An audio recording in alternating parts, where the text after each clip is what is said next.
Hey, tolerators, it is officially our summer break for 2025, and I just wanted to let you know that the episode you're about to hear is either Patreon exclusive content I'm making public, an episode I thought it would be fun to revisit from past years, or a still comfy movie review with Julia Washington. I hope you have a great summer with lots of great memories. I hope you keep smiling instead of tolerating. And I will see you in the fall with all new episodes of To All the Men I've Tolerated Before.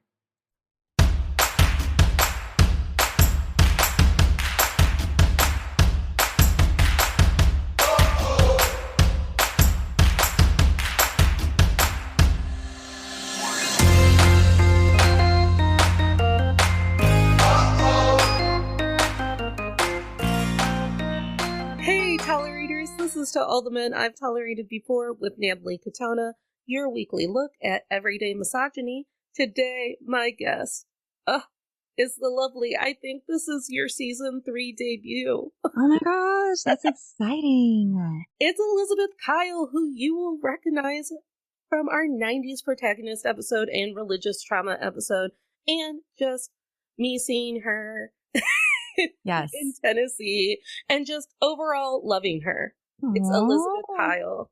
You guys, it's so mutual. I'm so excited to be here tonight talking about really like one of my top 3 favorite subjects in the whole world. So I'm here for it. The Taylor Swift. The Taylor Swift. Taylor Allison Not my cat. Swift. Not my cat. Did you name her fully Taylor Allison Swift? So that's funny. Her name is actually Taylor Barbie Swift. Oh, that's right. So I do this often with my animals. I like to name them after women I love and respect. I've had Dolly, the doggy, and Tippy, the hamster. Now we have Taylor Barbie Swift, 2 of my favorite ladies, having moments right now. I love it because it's TA and TB. Oh, I love that. Like literal succession. That's right. But Taylor Swift, she is the moment. She is the movement. And I got yelled at for saying that out loud one day from one of her haters. Oh my. And they're out there, you guys. Like they're out there. The hater is strong with this one. In fact, that's my first question, because I think, so when I'm at the Eras Tour, I'm going to be telling this episode to strangers. So I'm assuming that there are a lot of tolerators out there. So in case you didn't clock it because I looked so good in Chicago, I'm in my 30s. Taylor Allison Swift is exactly 2 years younger than me. Mm-hmm. So we were babies when debut came out. Mm-hmm. Yeah, I am older than you both, but that's okay. We don't have to talk wonder on that. Not by a ton, but I am, I think, just enough older than her, but also so strived for just exactly the lane she lives in with her creative accomplishments and success in business. Like that was literally my dream, was to like go to Nashville and be really any singer-songwriter.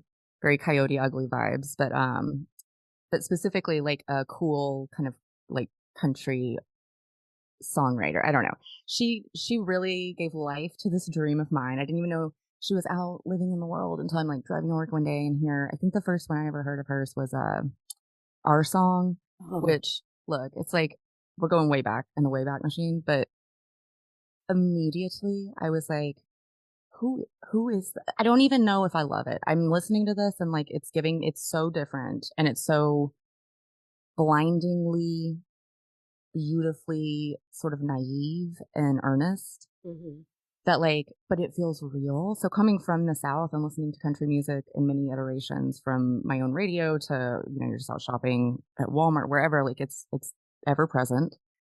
And it is so, I feel not genuine so many times, more than not. Like you're feeling the like, are you from the country? I think Mr. Keith Urban, you're from, that's fine. Look, it's fine. Canadians, Australians, you can all be cowboys.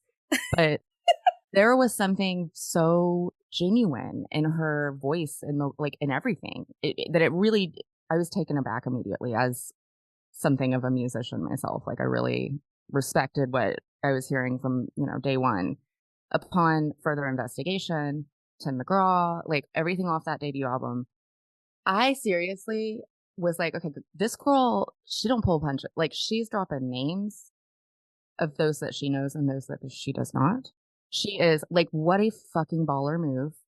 After I heard Tim McGraw, I was like, we will never not have her name in lights. Like, that is so genius. So Tim McGraw or Teardrops on My Guitar were the first ones I had memorized. And because they're off the same album, I think they're the first two music videos and the first two singles, which whoever came first is the first one I had memorized. Right. And I will say, as I get further from the music and I'm just getting to know Taylor, she's kept that honesty and that earnest. Oh, we'll get into it. Yeah. She is still the girl who will just tell an interviewer, like, I don't know, that's weird. So from the top, let me just go ahead, and I don't feel it's as much discourse as there is around our national treasure, Taylor Swift. Especially at this moment, like there's too much to talk about. Like we're gonna have to go late. We're gonna have to have an extended chat about just all the things. But we're here to focus and talk about one thing and one thing only. And I think our conversation truly is going to ultimately be about and us talking around how I think a lot of the Taylor hate is some internalized misogyny. And I think it all comes from a really specific place. I think there are a handful of people that really were sort of the resistance to her becoming the superstar that she is today. And I think all of those things are in a lot of ways specifically because she is not just a female identified human on this earth. Mm-hmm. She is the girliest capital G motherfucking pop star you've ever seen. Yeah. She is white cakes and cupcakes and princess dresses. She is snakes when she's angry and glitter and sequins and fog machines and rain and midnight and 2 a.m. I get it. I understand that it will not be for everyone. But what I can't stand for is the vocal opposition to just the joy that she brings others. And I think that is something that wouldn't be happening to a Justin Bieber or to a Justin Timberlake if we want to go back to our day. I think all success and reward that comes to them was because they worked hard and because they deserved it. And we wouldn't be here talking about it if you didn't feel sort of similar that I don't think that the same grace has been granted to Taylor Swift.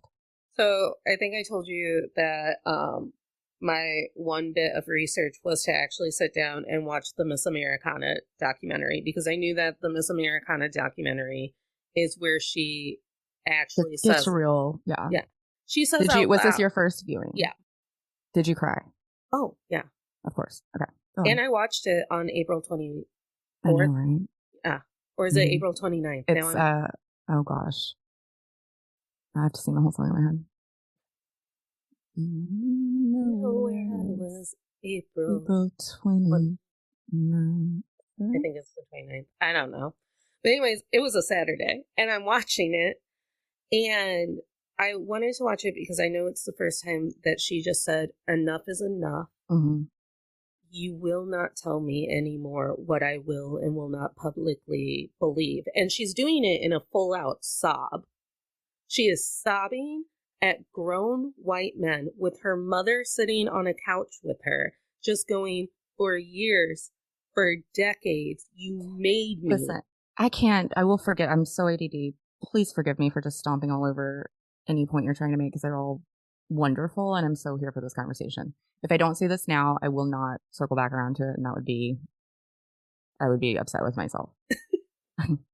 You mentioned her mom, and so right here, I just want to lay down as a mother, we're not just talking about the success and talent and creativity and competence of one woman in Taylor Swift.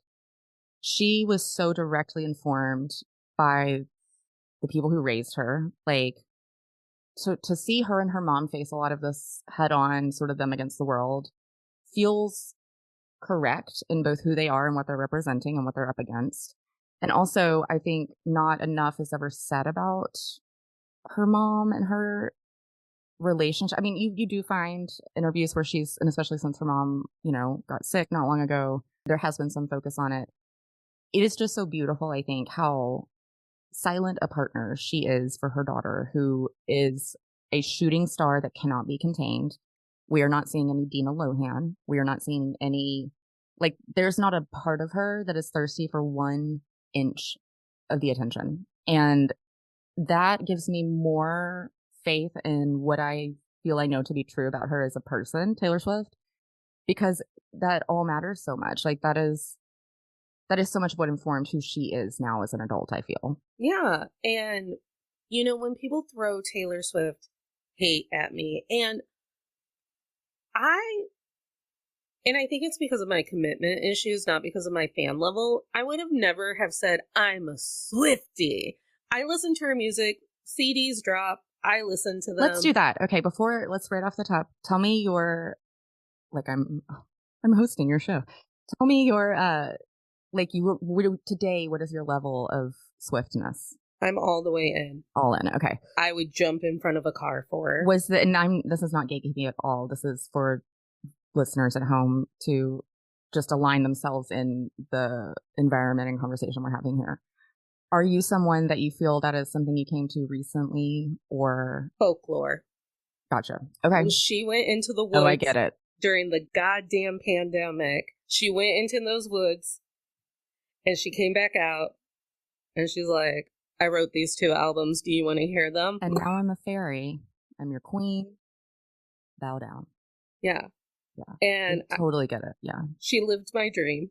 She went into the woods and she found her inner power. It's what I want for all women. Well, she's a witch, clearly. I mean, she's a witch. Right. Yeah. And so it was folklore. It was folklore. Now, I will say, this is interesting. How vocal do you feel in IRL are you about your fandom, and how much, like, shit do you actually get for it? Because I don't think people understand how much shit we get. Yes. So I'm pretty vocal. Luckily, a lot of people are on the same page with me. My favorite wife of my cousins, when I told her I finally got tickets to Eras, she immediately said, not my thing. Super happy for you, because I knew how much you wanted them. And that is the level I need everyone to be at. But also, can I even interject with that and say, what is it about certain people, certain things that make another person feel compelled to first tell you where they stand on the enjoyment of this person, thing, or place, and then allow your enjoyment? Yeah. Do you know what I mean? There is something about her that is wildly divisive. It is. And if you have an opinion about Taylor Swift, I feel like no matter who you are or what it is a hot take. People do not feel neutral about her. So the reason why I brought up Americana is because, and then there are people in my family who give me a lot of hell, because in 2015 or in 2012 or whenever debut came out, I don't know dates, time is a construct. Mm-hmm. They were team, this girl sucks, this girl writes songs about nothing, and this girl cannot and will not sing. Mm-hmm. So people latched onto that and, like, literally made it part of their dating profiles into adulthood. Yeah. Like, you made one opinion when you were 12 years old, and then you were like, and this is what my Hinge profile will be built upon. Right. Not me. So the reason why I bring up Miss Americana is because during the litany of, there's this montage of other women tearing her down in the press, and people being like, I'm just so sick of her. I'm sick of her rich friends. I'm sick of her attitude. I'm sick of her hearing about all of these boys or whatever. One of them, and should we ever become friends and you're listening, this is not a dig. It's a point, and it's something that I clocked.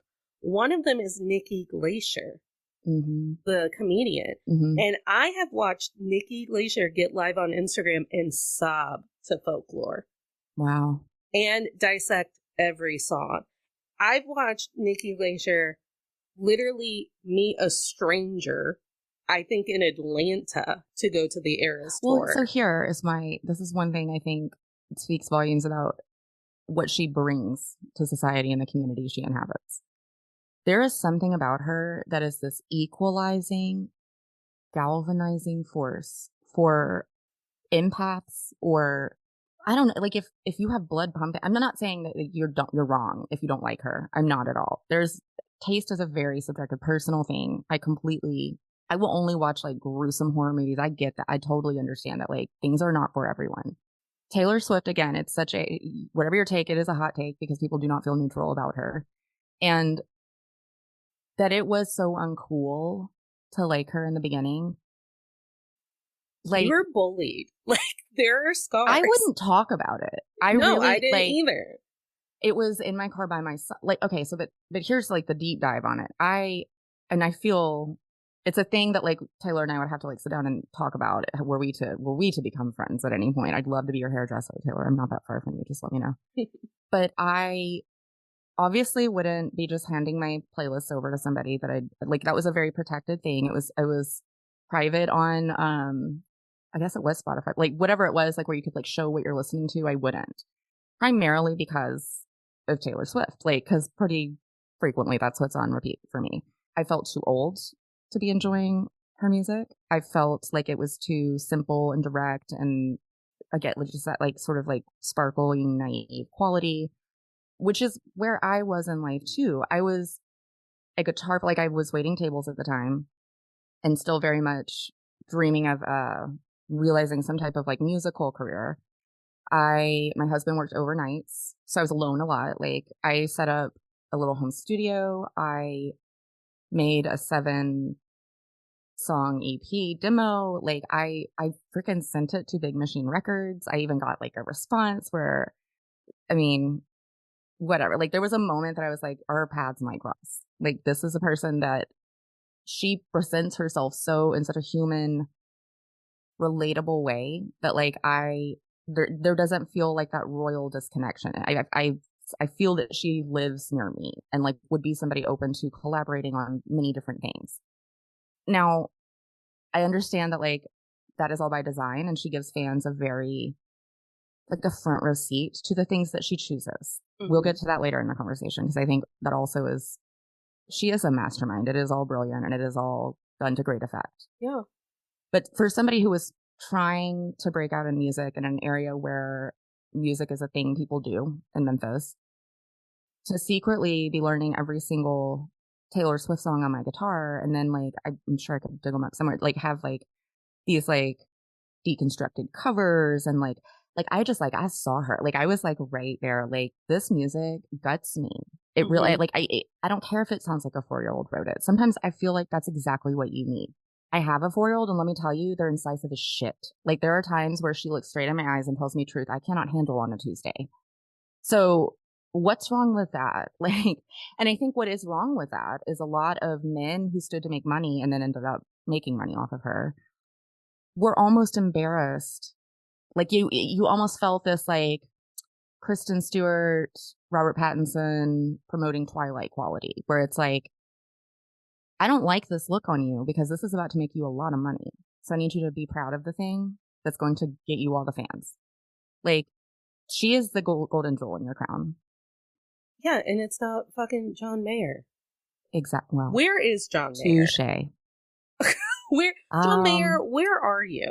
I'm going to guess wherever he is, his body is not a wonderland at this moment. He's so sad. Which is fine. It's just fine. Hey, it really is. Hey, I told someone, it was, we will get to the Matt Healy of it all. Will we? Girl. But I was talking to Stephanie, and I said something along the lines of, I don't think we talk very often enough about Taylor Swift was opening for John Mayer. He was very much that power dynamic. Everything about that was textbook grooming. Like, yeah, it was. And she's 19. It makes I can barely listen to Woulda Coulda Shoulda. I literally like I reserve it for the most like real moments of my day where I really need to like ground myself emotionally. That shit is so potent. Like if you are listening, I don't know why you would be, but if you are listening to this because Natalie's awesome and you love the podcast and you have not listened to Taylor Swift sing Woulda Coulda Shoulda on the Midnights, you like stop it right now, pause it, go, you're welcome. Yeah. It's so raw and real, and like what she has honed we have grown with her. She has started where people were like, it sounds like a 4-year-old's writing this. And now this is like I'm sorry, like it is Paul McCartney level. Yeah. Like the construction and talent and creativity that goes into the songs, each one of them. Also, I'm pretty sure she probably wrote Tim McGraw when she was 4. She's a fucking genius. Well, exactly. Right. That's my point. Like, I love how hard she just went out and did the thing she wanted to do. Mm-hmm. It's the age she did, where like, it is, you may have to add it. I'm like in such awe sometimes of like, it's not, it transcends confidence in a way that I am so jealous of and want so badly for my daughter growing up. It's not just, I can do anything if I apply myself. It's this bigger, broader sense of knowing that not only can she, but she will, and it will also improve others' lives.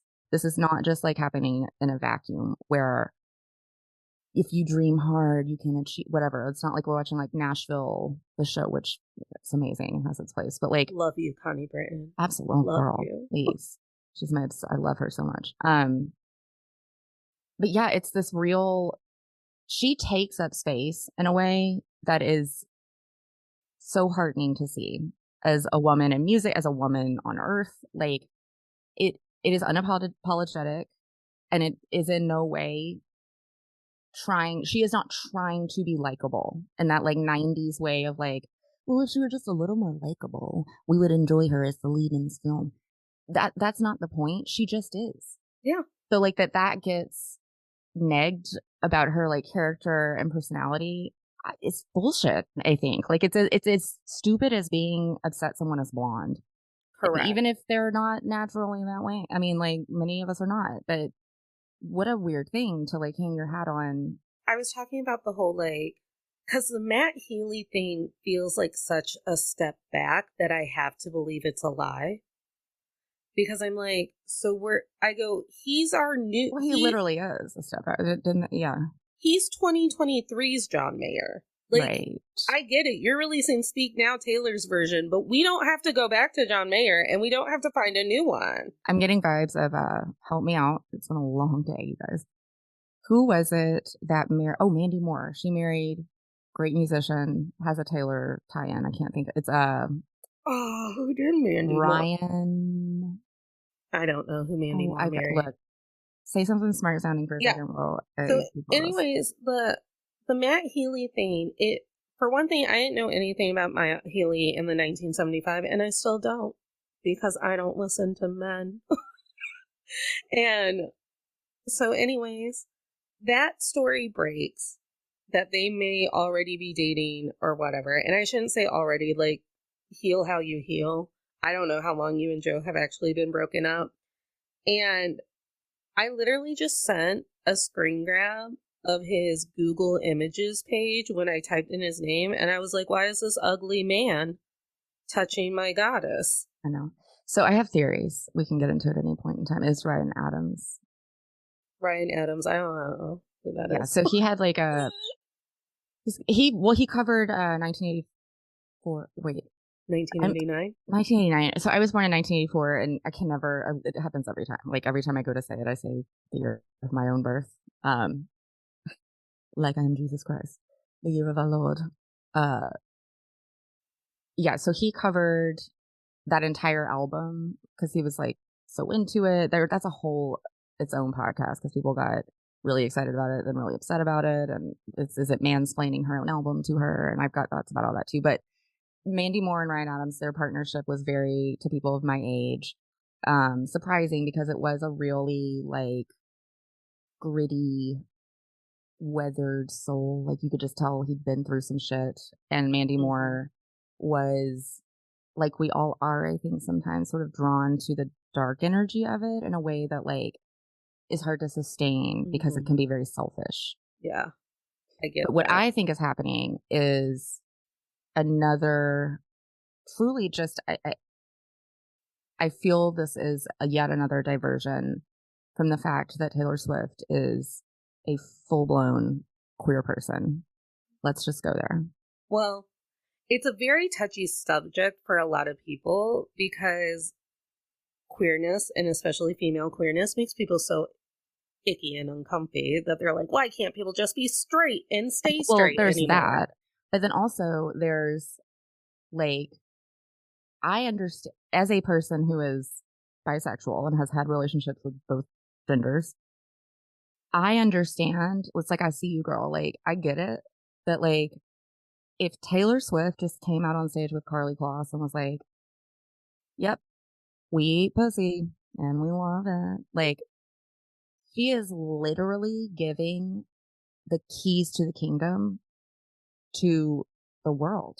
Like, and not even in just a like, oh, it ruined my image or reputation or whatever. No, I mean in a like, think about, well, like we've been saying this entire time, there's no cold take on Taylor Swift. So imagine adding something as divisive. I mean, I hate to even, like, it feels archaic to even be using words like that, but truly divisive as homosexuality to that mix. And it's not that I think she's like protecting her bank account. I think that she has very thoughtfully been present in her life and curated her world such that she can still entertain us and live a life. And if those two things were truly to meld in a way that was not controlled by her, none of it would work.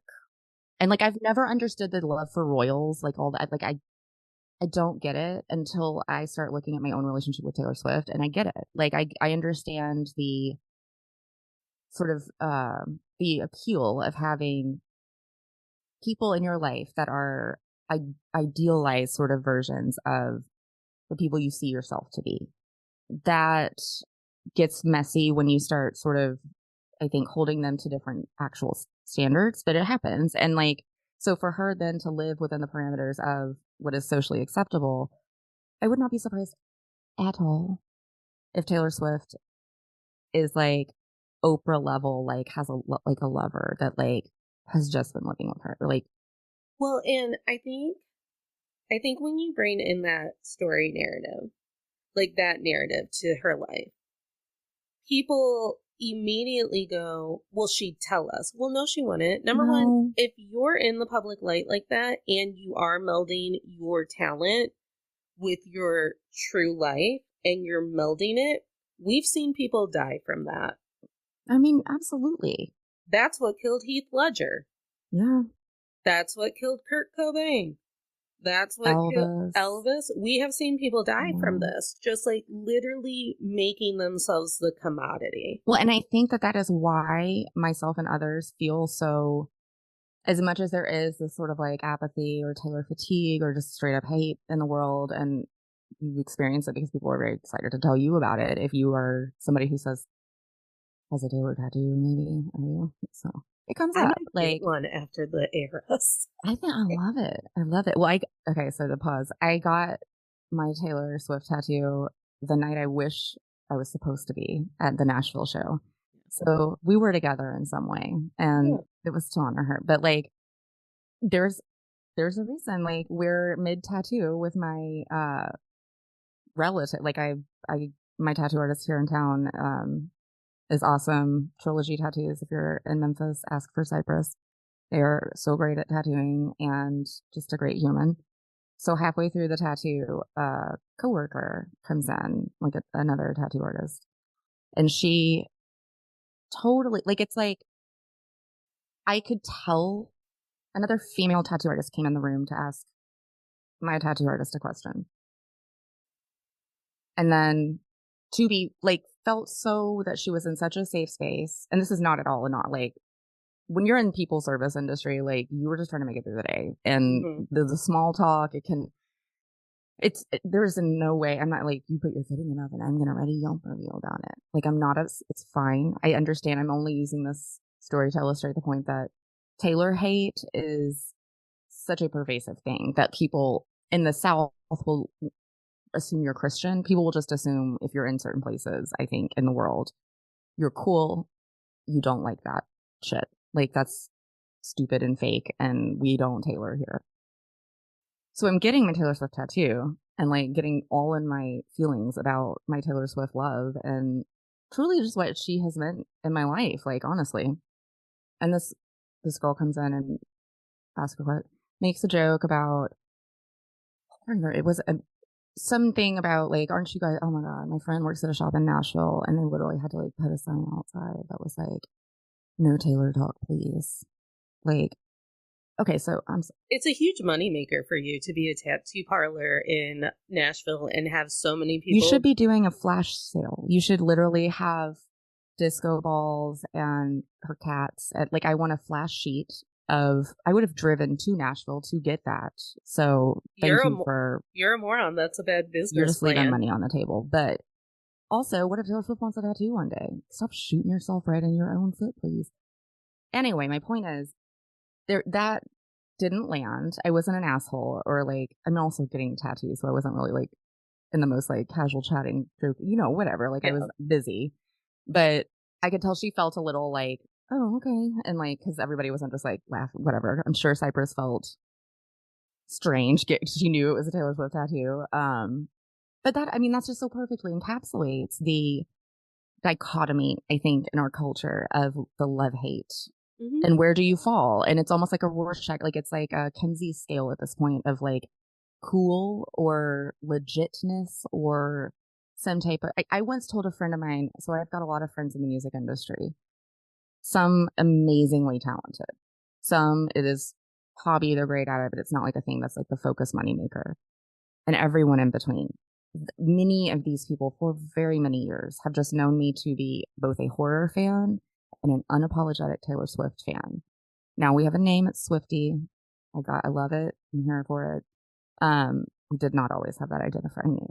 So one night I showed up to something. It was it was one of the nights where nobody knew a thing was happening, and then she was like, oh, the thing's happening, and it was like a single or something big in Taylor Nation had happened that day. So I go to this like gathering after work with a few people outside of work that we're all mutual friends with, one of whom is a guy in the music industry here who like runs over to me and is like, I thought about you today when the Taylor whatever dropped. And I know what it was. I do remember. Okay, it was You Need to Calm Down video had just okay. So I was having a great fucking day. Like I was like on a fucking catwalk, runway all day. Like just love it. Like don't bring your negative energy to me about any of the things that people want to say about that video or that song. And so that night it was a lot of that. Like it was just people like, well, how do you answer for silence until now on LGBTQ? What do you think about our involvement with or lack of enthusiasm about Trump? Hey, first of all, when someone comes in and is like wearing a Jimi Hendrix t-shirt, no one puts them in a corner and is like, he said this thing in 1965. I need you to defend. Like, what is it about, Natalie, I'm asking you this, what is it about being a Taylor Swift fan that makes you an ambassador for truth in Taylor? Like, it's like, there's something that it's like, oh, you're the one in the room. Come here, we have questions. What about this? And I'm like, well, the way you're framing that question is incredibly misogynist. Like, it's not even like, it's not my job or her job to address that. Like, I'm not taking ownership for what she said or what she did not say. But other people aren't asked to do that for Star Wars. Right. Is she making child porn? We literally know that people make child porn. Did you watch Glee? Yeah. Right? There are problems in the world, people. Like, yeah, may I still rewatch Glee? Yeah, but oh, I'm sorry. Is Ezra Miller not still the motherfucking Flash? Right.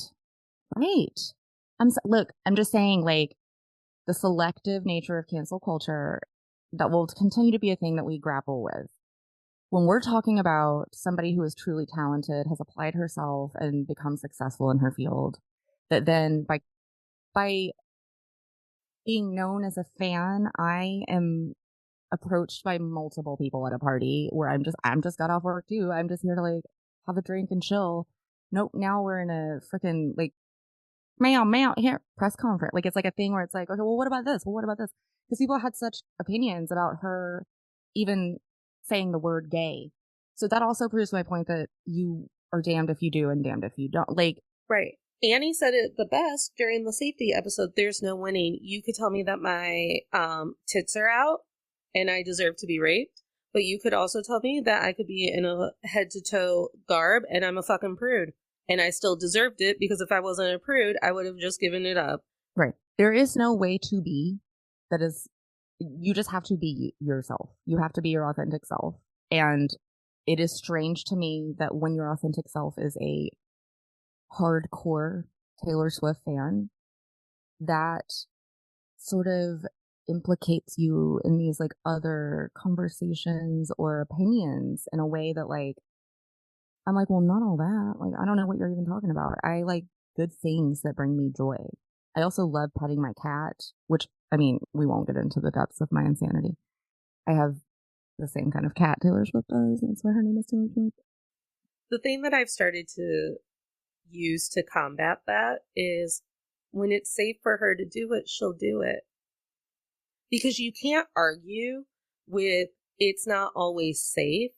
It's not always safe for me, a nobody, to voice my opinions on Trump, men, misogyny, the trans ban, drag shows being banned left and right. I'm not always safe to be doing that. So how are you going to ask her to where people know her address? People know where she's going to be and why she's going to be there. People know her entire itinerary. That's terrifying. I mean, just in today's world, it's terrifying how visible her whereabouts are. Yeah. Like, I don't engage with social media for that very reason. And to be a business owner, like somebody working for myself now, and I don't mean to sound alarmist or like some crazy conspiracy theorist, but like I'm friends with too many people on Facebook. Like, I don't like putting addresses, or there's a fine line between like networking and just showing all your shit and making yourself so accessible that like anybody for any reason that just wants to know where you are or do a thing could. Yeah. And I also have started to go, if you were listening to what the girl was saying, instead of just deciding that she was a blonde bimbo who can't sing, you'd realize that that is, in fact, her movement. Mm-hmm. Calm Down. So when Calm Down, the music video came out, I was told it's just performative allyship. She knew that her hand was held to the fire. That's what I was told as well as at this party. Like, right. So we're not happy that she didn't do it, but now we're not happy. But also, I'm a queer person saying I embrace this and totally co-sign all of it, and it makes me happy. The person talking to me, incidentally, was not queer and happened to be a white man. Let's just call a spade a white man. Yeah. And I felt both the power dynamic and the conversation I was having with this person, where as beta male, I'll be honest, as this person was in my life, like we're talking a feminist ally, liberal voting, tattoo where like I don't think he would like to be framed in any conversation as somebody who was gatekeeping or alienating or, like pissing on anyone's fandom. But in what I said, and this is what I say to this day, because I know where his affections and loyalties lie, and it's not at all something I'm interested in, but like, him being like, well, blah, blah, blah, and trying to bring out all the like, I don't even like the socio-political underpinnings of a move like the. I basically like interrupted him at some point and was like, okay, here's the thing. From now on, moving forward, just consider Taylor Swift my Star Wars. We don't need to go there. I don't need to like it. Is there a day that this man will not be in line for opening night of some bullshit Star Wars requel, whatever? No, he will be there with bells on. In a Jar Jar Binks costume. That's exactly right. So I've heard enough conversations where he is, getting in the mud about like effects on these films and whether they deserve to be and whatever. It's not if it's not. Everyone has a thing. Everyone has the thing that if you start talking about it or nitpicking it, that they're going to be like, get on their soapbox and get defensive for. I just like a very popular musical artist. Like, this isn't a thing that I feel should come with a whole lot of unpacking. But since you're making me do it, sit down and listen. She's a fucking lady who does her job really well. I'm sorry if that makes you insecure. Every man who's ever hired her, worked with her, helped her. You also don't deserve to get a cut of it because she said your name. So I actually have I have specific things that I want to talk about that I think are a direct reflection of misogyny playing a role in her career and how we as fans or not fans react to it. Why is that girl just writing songs about her exes? Does she not have hobbies? Well, she wrote a fucking song about moving to New York and you said you hated all of her friends. That's exactly right. Also, my podcast is in the cultural, societal, feminist realm because all of my exes abused me, maybe not out of malice, but sure as hell out of misogyny. Mm-hmm. And one of the biggest tools the patriarchy has done is silenced women about what is actually going on in their homes, in their beds, and in their offices. 100%. So fuck you, Jake Gyllenhaal. Dude, fuck Jake Gyllenhaal so hard. Another groomer. I don't care that she was older.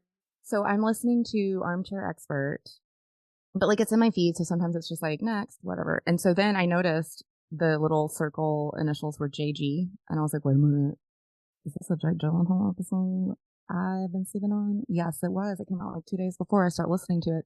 Girl, within an hour of them starting to talk, he has, like, I don't know if anyone else caught this. I haven't heard it on any other like pop culture gossip podcast or anything, but I had to like pull over and text people and be like, what have you heard this?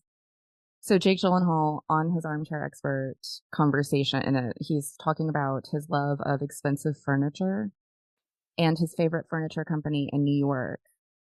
And it's like so expensive, you guys. And so like, I'm not kidding. I pulled over into a YMCA parking lot and Googled the company that I had to rewind it 3 times. He said it really quick. And it's just like so cool. It's just whatever. It's just this place in New York. It's like, hey guys, it's basically Restoration Hardware, but it's a dude being like, but it's expensive. Like this is like, hey, he's not interesting. None of the men that she's dated are interesting. Again, like this is fueled by my own anger, not like how cool and Taylor are you. That is to me so chef's kiss, amazing, and just rounds out the entire narrative of him that she has told us from day one to be true. Because that man has like $1 million couch. We know this from the song. He sure does. And I bet he got it at fake Restoration Heart, like this place in New York. Like I'm looking at their couches and it's like $1.5 million. The way that I shriek, I don't want to keep secrets just to keep you. I mean, the way that my entire body language changes when I'm singing Wildest Dreams. Oh gosh, that song is so complicated to me. Yeah. It's oh man, it's real. Like it's literally like I'm a 1920s black and white movie actress just being like, wow, 100%. I want to try it and figure out how to do the we'll work on it. In a friendship bracelet so I can hand it to people. Like I also like with the oh no, I'm falling in love. Have you seen that TikTok that it's like the cat walking on the piano? It's so funny. But you can't. So art is an expression of what we've lived through and what we've endured. And she has endured. Wait, so who polices that? Right. And who polices that? And she has endured some really mediocre, kind of boring dudes. That's right. I wouldn't Owl want to. City? Yeah. Anyone? Enchanted? Anyone? Joe. So just some guy named Joe. She's had to endure and tolerate just like me. And I think that's why I'm so in for her now, because I'm like, she's just like me. She is just like, yeah, I mean, but for real, girl. She's had to tolerate so many boring men telling her that she's not great. And in fact, she's not only not great, she's too much to date. Let me just boil it down. So she says things that we all want to say.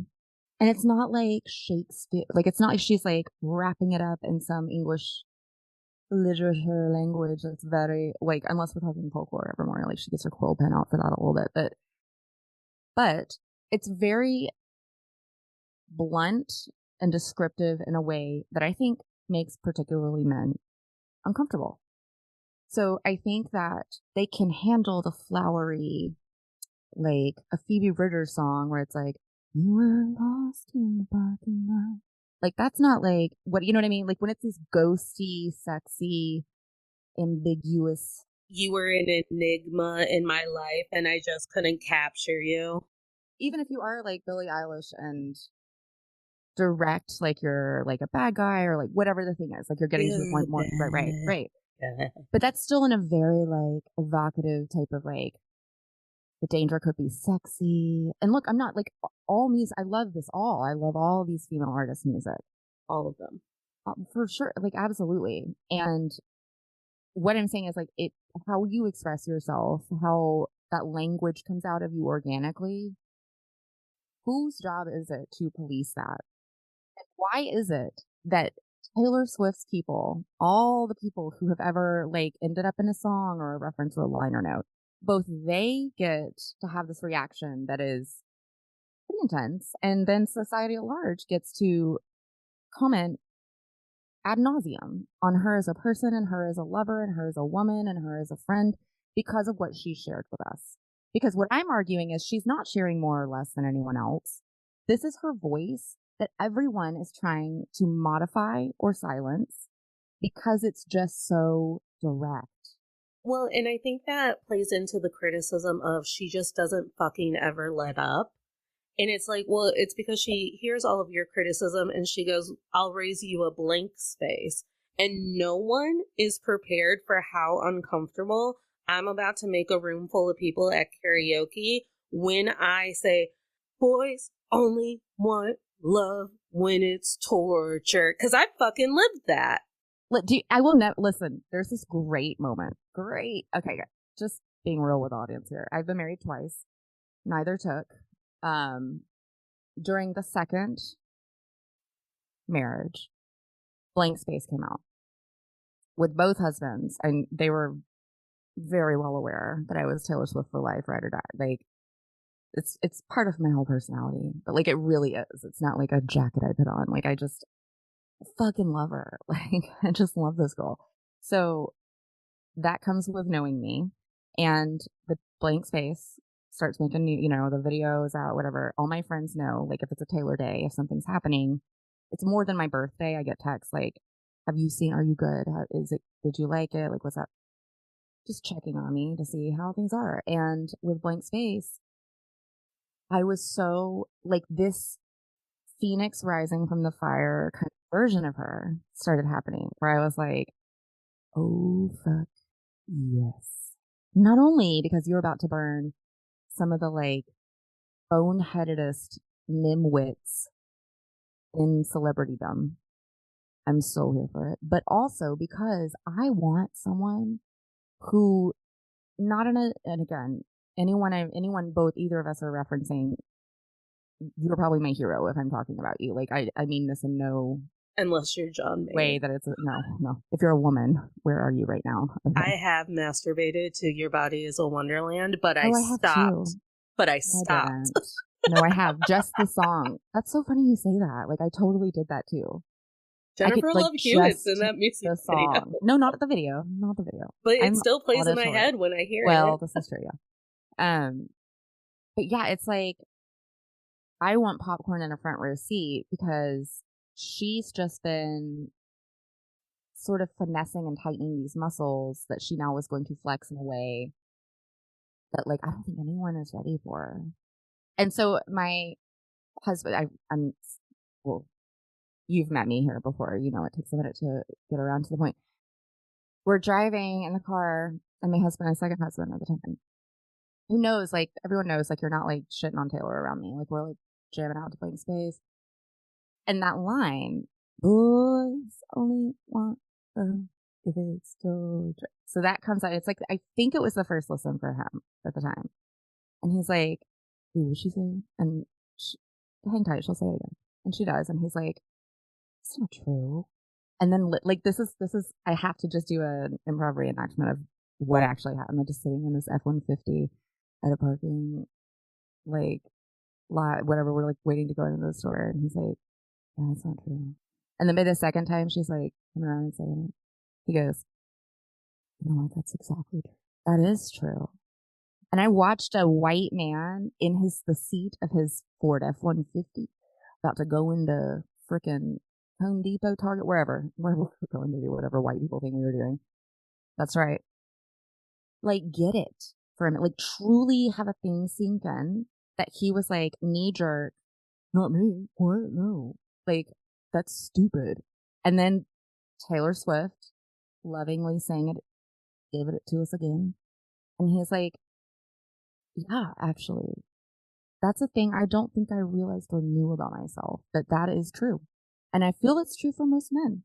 Well, and they've been conditioned to want to hunt. But to see someone recognize that because Taylor Swift sang a thing, girl, like, I don't go to church, but that is my church. The sex I would have with you if you looked at me and said, damn, that blank space makes sense. They do make women keep rosters and then hate them for keeping a roster. Damn. You have to be the Madonna. You have to be the whore. Like, she puts words to that so perfectly. And she goes, oh, you're going to care about my relationships? I'll make you fucking care about my relationships. And she's made millions, if not, well, she has in fact made billions off of it. And I tell people, when I tell people that Blank Space is my soul song, as well as Kesha's Hymn. Oh, girl, yes. I was just listening to that album the other day and thinking about you. When I tell people, I go, Taylor Swift doesn't know it, but I know it, that when she wrote Blank Space, she wrote it for the woman she knew I'd become. Because that song should be the theme song to all the men I've tolerated before. You saying exactly what you just said, that soundbite. That is why Taylor reigns. She is queen of all things that are joyful, good, and true in the entertainment industry. And that, what you just said, just so perfectly illustrated that.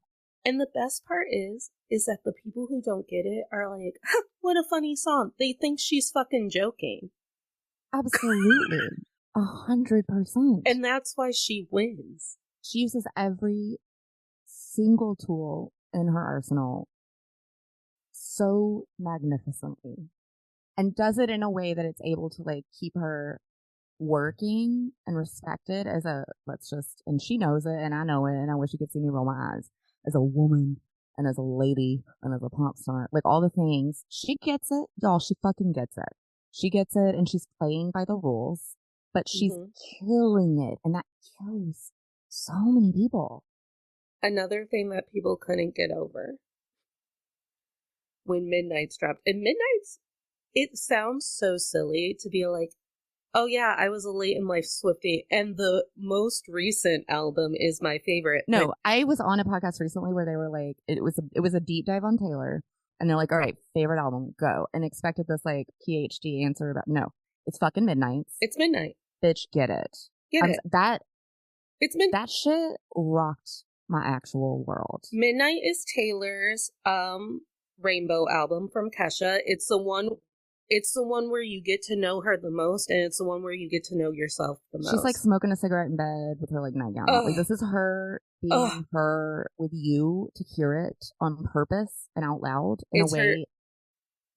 It's her Janis Joplin era. Totally. It's her Joni Mitchell. It's her. And I love how many people, like, you know, I don't engage a ton with the, honestly, like the community of the internet at large, but when I would go on Twitter and stuff before when Twitter was Twitter and people were talking about the things, you would see a lot of people talk about Taylor Swift in this album in a way that was like, well, this is a departure. Like, it's just so obvious when someone's talking about her that like hasn't been holding her hand, metaphorically speaking, through this entire journey, because no, this is a perfect culmination of what she has been telling us and bringing us as fans for the entirety of her career. And this is the like unplugged, you're in my bedroom, we're talking real, where like I am so glad that all the people who are like, we're so like that really saw her going in this way of like used to be a superstar but now is a wifey, like gonna like I just saw lots of like, well, we're Taylor Swift is choosing to exit at the top of her game. Eras is gonna be her like farewell, whatever. She's gonna like settle down with Joel and have babies and get the fuck out. Get out. Are you kidding? Wait, how do we live in a place where the Marvel universe exists and you also expect this woman to go cook someone dinner and just have a baby? Just be barefoot and pregnant. Just be wifey number one. Just be barefoot and pregnant. So when people, and I will argue that between Folklore, Evermore, and Midnights, your gut reaction is, huh.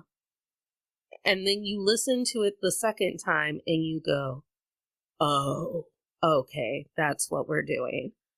So when people only listened to it that first time and they couldn't get past Sexy Baby, and I was like, you all forgot to hear her say, and I'm the monster on the hill, because I'm the monster, me, Natalie Katona. I'm the problem, it's me. I am the monster on the hill at every social gathering I bring, because I'll look you dead in your eye and go, hey, that guy's gaslighting you and he's probably going to murder you one day. Well, people like me need people like you around because, like, you're the rat in the woods running away from the T-Rex. Some of us don't have the extreme internal, like, radar that it takes to feel that out always. And I am very appreciative of the ambassadors of truth like you and Taylor in this world that are just like, no, honey, no. And I don't know how Taylor Swift became my like Greek mythological fate, where she has such a hit, just like a little pinch on my timeline, where she's sitting in a room writing Antihero, and she's going, this one's for you, Natalie, and the woman that you'll become. Because the monster on the hill and the Sexy Baby thing resonates so much with me, because while she was writing that album, I was living a life where I was like, all I want is for people to understand why I'm so angry, why these things are important. I'm so tired of cow tipping around why I'm not safe. I'm so sick of wide-eyed, sexy babies. Mm-hmm. And she said it. She had the gall to say it. Well, listen, I was confused why people were like, what does it mean? I'm like, it means literally exactly what she said. Like, how are you confused? It's the women on TikTok trying to make us believe that the 1950s was the epitome of femininity and we should go back. Yeah. I mean, it truly, it's a Cupid doll of like a wifey figure that I don't want anyone listening to this and being like, oh my god, this is just like, yeah, misogyny and encouragement. No, but it's like so real. It's so real. I mean, yeah, it does suck that we just have to repeat ourselves all the time. But like, it also sucks that it happens every day. And the reason why I equate it to monstrosity is because it literally does tear down my life and my relationships sometimes, because people can't hang with the mirror. So if I'm sitting there and I'm telling you your boss is gaslighting you and he should pay you more, and you're not ready for that, I'm your Godzilla. And Kesha wrote a song called Godzilla, and it's all about bringing Godzilla home to meet your mom. So, oh my god, the parallels between Kesha and Taylor Swift, I'm going to DM them. I'm going to DM them. So, the Sexy Baby thing, when people are like, that's so dumb. Where did she even come up with that? I was like, my brain, my heart, my inside of me. Right, my broken ass heart that's so tired of losing friends because they would rather be a Dateline episode. Look, girl, it's just always going to be easier. It's always going to be easier to stick your head in the sand. And that for the entire future of human life and this planet and others where life exists, that will be true. But I will tell you, as a Taylor Swift fan, woman, human, when I heard Antihero, after suffering the like years of the memes, like, maybe it's you. What's the common denominator here, Taylor? I think it's you. oh, is the common denominator that a girl with a vagina dare let a person put a thing inside it and it didn't work? And then again and again. How dare she? How dare she? Because sexy babies don't have sex. They just act like it. They're just smooth down there, like Barbies. They are. But then when they find their like God-fearing Christian chosen male half partnership situation for life, then it's okay to lose the baby and just be the sexy. But Taylor Swift, like all of us, is just out living in this huge, monstrous body. I mean, honestly, like it's like I feel that on a and I feel like there are some people who might take offense at that because she is Barbie. Like, I'm not discounting the optics, right? Of like, she is beautiful by any conventional standard. She is thin. She is very feminine. I get it. I get it. I get it. But also, I challenge you to not find it in yourself to understand the truth of this fact. It literally does not matter what you look like. If you have a brain in your head that's working, you are always struggling with yourself, who you are, how you fit in. Like, that is a myth. The perfect if you're upset with someone on social media, if you watch a movie and it's like, I don't like her, but she just was so, and you can't finish that sentence, I promise you, it's a reflection of things you don't like about you. Like, I promise you. How did you just perfectly segue into my next point? Because I love you. I know, we're so connected. You, me, Taylor Swift, and Kesha. It just needs to be a four-pole. It does. Let's all move away into the woods. Please. We'll just evermore forever. Because the sexy baby thing made me laugh because I was like, oh, you dum-dums didn't get it. Ha! What? Right, you didn't get her metaphor? Okay. Right. I love when I'm the smartest woman in the room. It's my kink. But I was enraged. I was enraged for her. I was enraged for me. I was enraged for what I struggle with was being turned into. But when they told her, take the fat off the scale, you're Taylor Swift, you're not allowed to have body dysmorphia.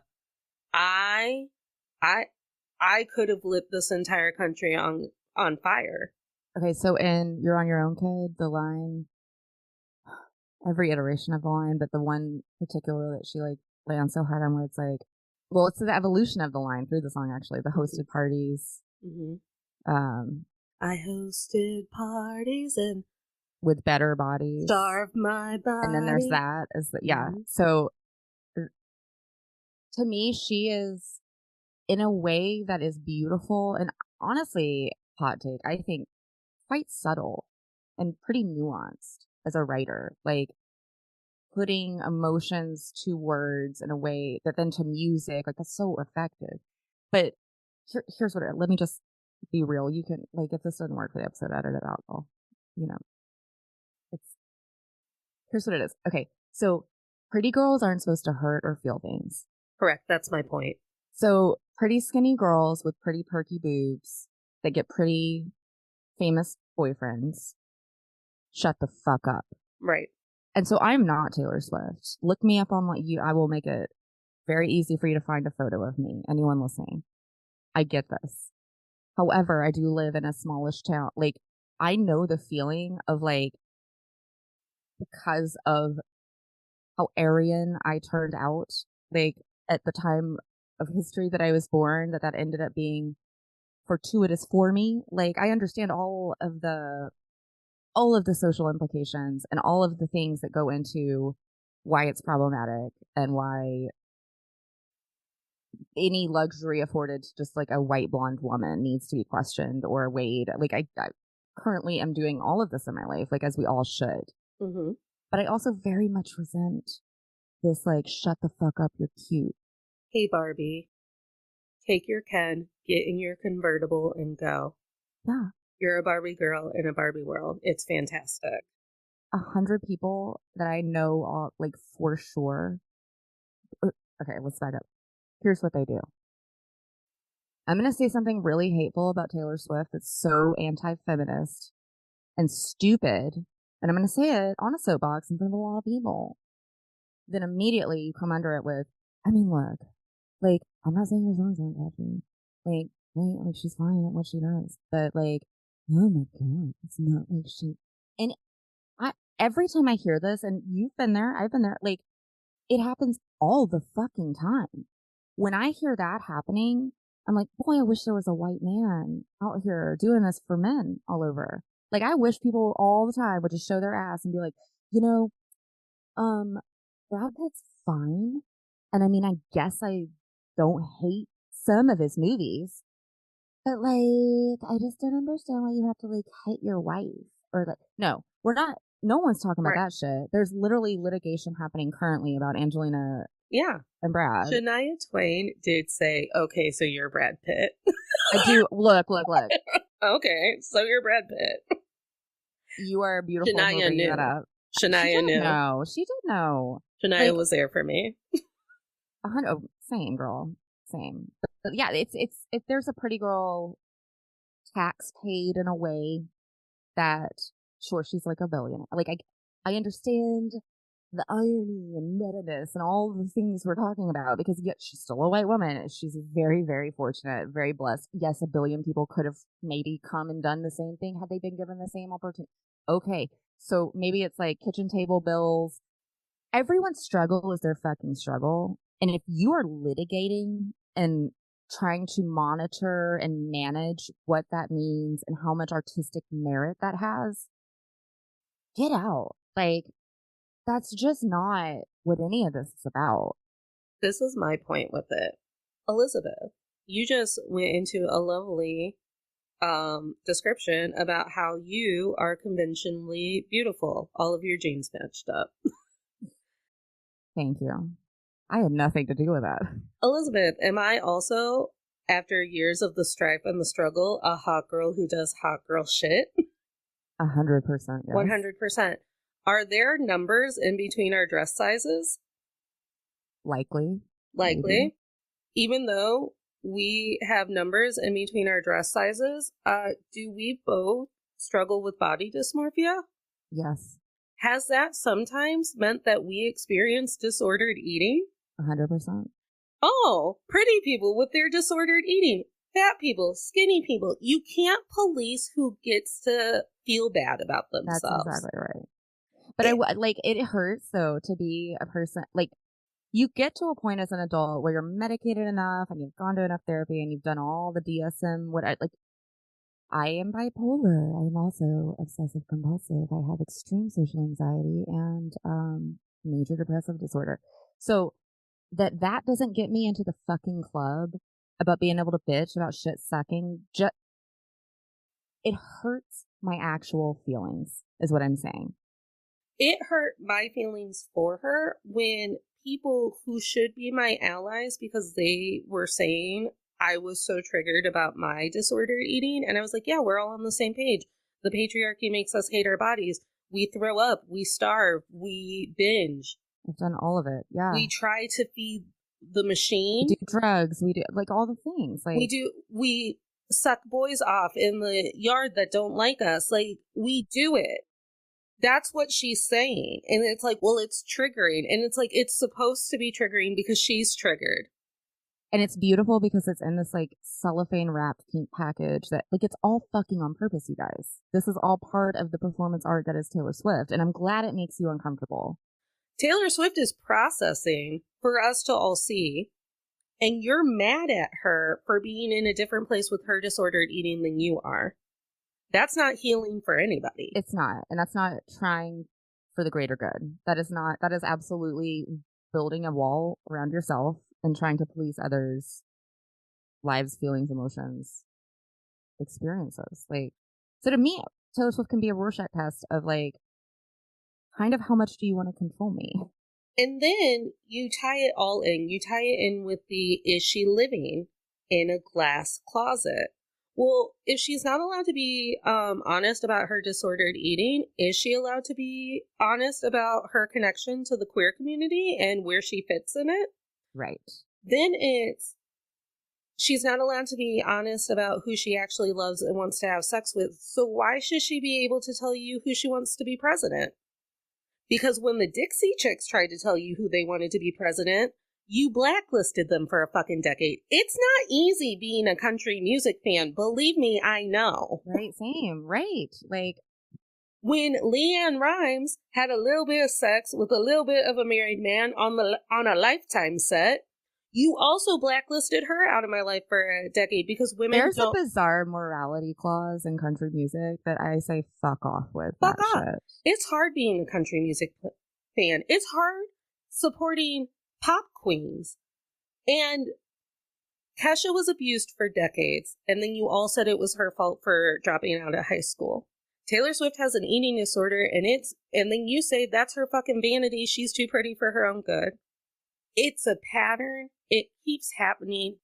So for you to stand there and just be like, I don't understand why she gets to have an eating disorder, that's just for me, is preposterous for me. And then you call yourself a fan. You're starting to piss me off like the Critical Role fans do.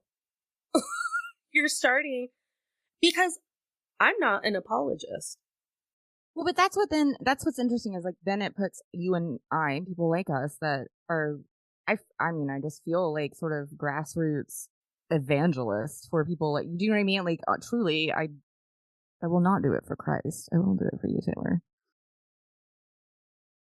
But it puts you in the position of like having to deal with the emotional backlash that people are having at like themselves because of what this is all bringing up. The amount of scapegoats present for someone to just be like, it is too much how much you like her, and it is too much what she is doing. Like, just weed yourselves out. It's fine. And has this happened to you? How about like, sometimes Taylor Swift will come up in conversation. Often she will, just as happens naturally. Not because I'm wearing a t-shirt or like playing acoustic guitar like a busker. Probably on, like, because you fucking look like her, so they're like, that lady likes Taylor That does Swift. happen sometimes, and I'm not gonna lie, I did cut my bangs again after she went on tour because like I kind of like going into gas stations and people being like, "You look just like Taylor Swift." Who wouldn't? Yeah, but also, I mean, legit. Let's just for the integrity of this show, not let anyone think that anything other than real life is happening over here or to me. Like, pretty girls often were molested by their cousins when they were 5 and fired for not returning sexual favors in the restaurant industry, or like things happen that don't have anything to do with who you are as a person and who you're presenting to the world. And even if you were presenting something to the world that by society's definition asked for it, we should all just be disgusted that that's the response. And that I try to share and be vulnerable with people in my life who had different paths and lived experiences. But it has come out to the same raw emotion. Do you know what I mean? Like, to me, I see like meets like. Like, I will see someone in shreds over a thing that has happened in their life that has truly uprooted who they knew they were as a person, right? And you're there, you listen, like, at some point to offer advice. I know it's never like the first thing, but like when you go to reach in your own trusted experience and you offer something that's like, at this point in my life when I did struggle with this, I took comfort in knowing that XYZ. To feel the resistance that someone then puts out because you are a size 8 and not do you know what I mean? Like, it truly, like, it hurts in a way that I don't know people understand. And I hear it. Look, no, everyone hates the fucking like, oh, pretty girl, are you gonna cry? Is it are you too pretty? Is it too great? You guys all should know at this point in the year of our Lord 2023, life is a garbage fire. It's not great for anyone. And we're all part of like why that is. And like, to me, I feel connecting with someone like Taylor Swift, it's this interesting, like, it's almost like a hobby how much I enjoy plugging in to everything about her and being vulnerable. Because I know it's a safe space to do that. And I know if I'm going online to be like, oh, this is about Taylor or whatever, or look up news, it is never going to be doomsday, fuck yourself, you're not good enough, you're not welcome here. It is why people play D&D. It is why people do things like Renaissance fairs. It is my personal place and island to go to just like able to be me. It's fine and it's okay. You may be 13, you may be 89. We're all here for the same reason. And I'm sorry, like, I am thankful that this person exists and is giving us access to the parts of her life she chooses to share and able to access our own sort of feelings about who we are.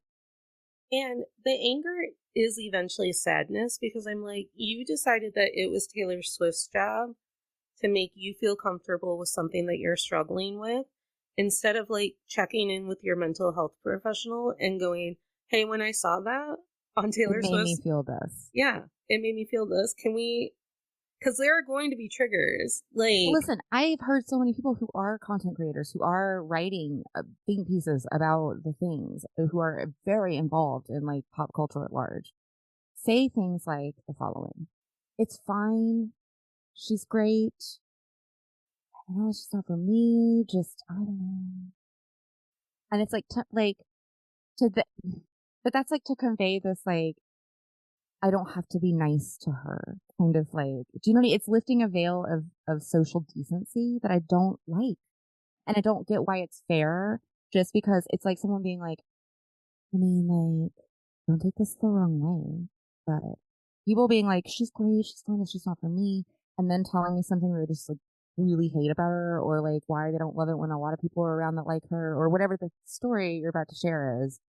To me, like they never stick the landing. The premise does not match. Like nothing about this is worthy of news. You don't need to be sharing it with me.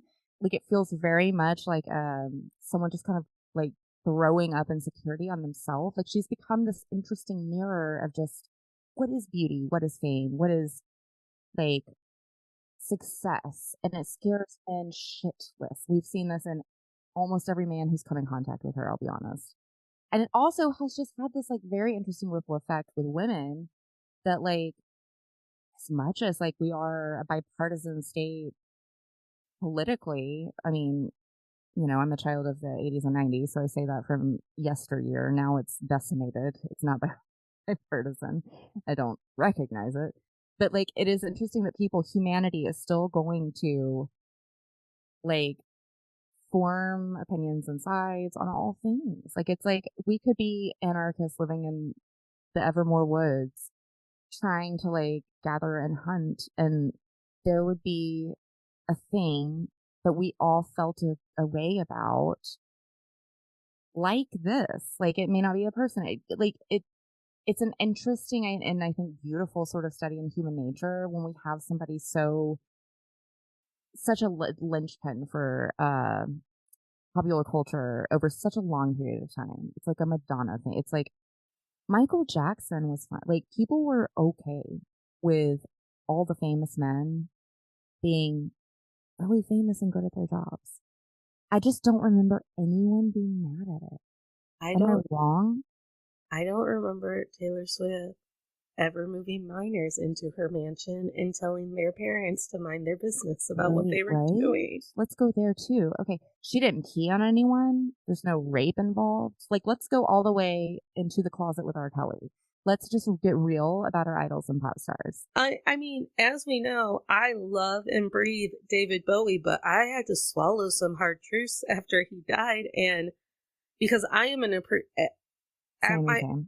at my core, I am a lover of music and art. Unfortunately, my body, my voice, and whatever just never got practiced enough in the art of music, but my brain has always gone, yes. I am a lover of music in a Well, you're an way. artist and you feel like music speaks to you. Yeah. So I love Bowie. And I had to fucking, I have to, the Rolling Stones, Aerosmith, you have to fucking swallow some hard truths about these bands that you grew up with in your kitchen and your mommy said it was okay to listen to. And then you find out years later in your upper 20s that they were fucking 17-year-olds the entire time. And then being like, well, we didn't ID anybody and blaming the girls while writing songs about fucking 15-year-olds. Poison. Elizabeth, we have promised I mean, we're promising the Patreon members now that they actually get to hear us talk about fun stuff about Taylor fun Swift. stuff, because there's so much, you guys. There's so much. Yeah. So, and I kind of have a heart out at 10:15 because you did tell me that, and I apologize. Let's do it. It's only because I have to do therapy with my feral panther that cat. lives in my home. I know. Poor Penelope, hug her for me if you can. Let's move into our closing of the show. If you wanted to shout from a rooftop one lesson you have learned from Taylor Swift, her career, and the backlash that she has warranted, I guess, what would your lesson be? You're on your own, kid. You always have been. It truly hits me every time. Every time. Every time. I think You're on Your Own, Kid is so beautiful. And I think that people just believe that rich, pretty people just have all of these people who are backing them up and loving them and whatever. And I just don't think we've ever sat to be like, okay, but how did Charlie Sheen end up how he ended up? Listen, the beauty and truth in the song, it is so naked and honest. I can think of any celebrity listening to that song and just dissolve. Literally, it is so good and it is so true. So, and I think my biggest lesson is, and it's one that I think I actually learned. No, it's not one that I've learned. It's one that Stephanie reminds me of every time I am sad about something that someone has said about me that I do not actually feel was justified or actually spoke to my truth or actually defined my character. And it's always, if they're gonna say it, fucking live it. And that's what she does. That's why when you texted me and you're like, Anti-Hero is going to be your favorite number on this album. And then I texted you when I listened to the whole album and I went, what? I was like, did you not listen to Vigilante Shit? Girl, that is, here's what's funny about the true life story of that. I hadn't yet. I was mid first to listen. I literally was so high on Anti-Hero. It's so good. So fucking high on it. I got the vinyl, girl. It's it should be a holiday. The day this, oh my God, I just love it. Oh my God. But yeah, so I was first listen texting you live. I love that. But yeah, always do that. People who try to shit on Vigilante Shit, we need to live on separate islands. Cat liner sharp enough to kill a man. It's so fucking good. And it's so great that it's about Scooter Braun, and I love everything about it. The line, I don't dress for women, I don't dress for men. Lately, I've been dressing for revenge. I'm like, yes. It's amazing. Not only is it so of the moment relevant. I love how she weaves, and people don't give her credit for this at all.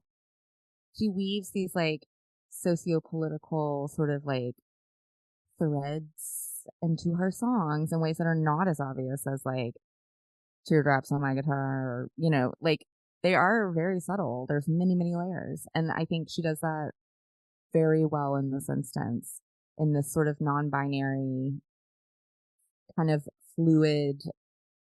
And that the allegory is that it's her style, that she's dressed the makeup and the clothing, but really what she's talking about is actual politics and business and real vengeful shit. It's, oh man, it gives me the same kind of feels that I got the first time I saw the Bad Blood video with her and Selena. What's your manifestation for everyone in our collective universe? I would just love for all of us to be brave enough to live stupidly and honestly and out loud in a way that is easy to make fun of. Because if you are not easy to make fun of, honestly, I just don't know, you might be playing it too safe. You might. All of the people who love me the most are the people who make fun of me the most. As it should be. I think that that's all part of living life loudly and proudly and with joy. And I can visualize so many people smiling to themselves right now. And that was for you. Mm-hmm. I think my manifestation is, I hope you want everyone to live a life where they're easy to make fun of. I'm ready for everyone to start living the lives where they walk into the room and go, it's me. Hi, I'm the problem. It's me. Be more problematic. and like be a problem for the things that are bothering you, for this misogynistic bullshit, for this tracking of our sex lives, for this making rules about who's allowed to hate their body vocally and who's allowed to hate their body in silence, or what beauty is, or what beauty is, or whether or not you should be hating your own body. Because I've had people tell me, don't you hate your body? No, I'm a hot girl, I do hot shit. I say I hate my body sometimes and people are literally like, what? Right. Sometimes we just say that we hate our bodies because we think it's what we're supposed to say, so people continue to like us. That's exactly right. I've tried to get laid before by cool dudes by being like, I hate myself so much. Right. So fuck you and your cool indie record that was so much better than mine. Yeah, for real. I'm your problem, bitch. It's me. And I've got to tell everybody in my personal life or all of the people that I meet who think I want to hang this girl.